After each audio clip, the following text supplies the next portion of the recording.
Miami's embattled top cop is top cop no more. He has been fired from the force. 7's Lorena Estrada live in Miami with reaction from Art Acevedo himself and the mayor. Lorena. Well, Ethan, I spoke to the mayor a little earlier today. As we all know, he was a big supporter of the former chief, having recruited him here to Miami, but now he is wishing him well and wants to move forward. I think a lot of people wanted to see the city of Miami divided, and what you saw was unanimity. All in favor of the motion, say aye. Aye. Any opposed?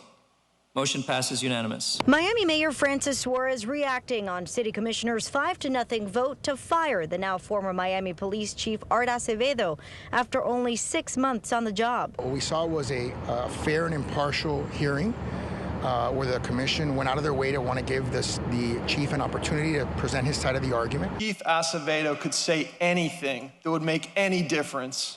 He would. Well, it's very clear. It's very clear. It's very clear here what's going on. Were you surprised at all he didn't speak?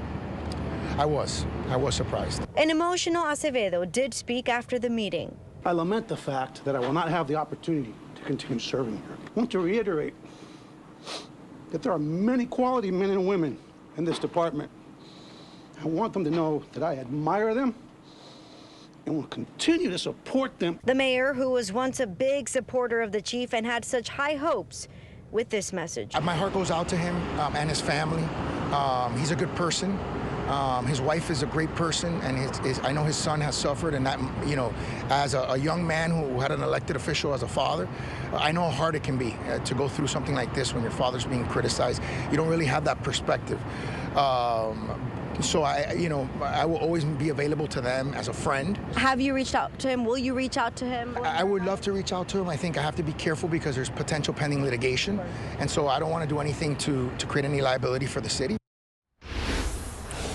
And what the mayor is referring to is former Chief Acevedo disclosed information to Mayor Suarez as well as the city manager about certain officials, elected officials, who are trying to interfere with police business. That will be reviewed and investigated. As for the future of the Miami Police Department, serving now as interim police chief is Manny Morales. He is the assistant chief and someone who did apply for the job. So stay tuned, Miami. We're live from downtown Miami. Lorena Estrada, 7 News.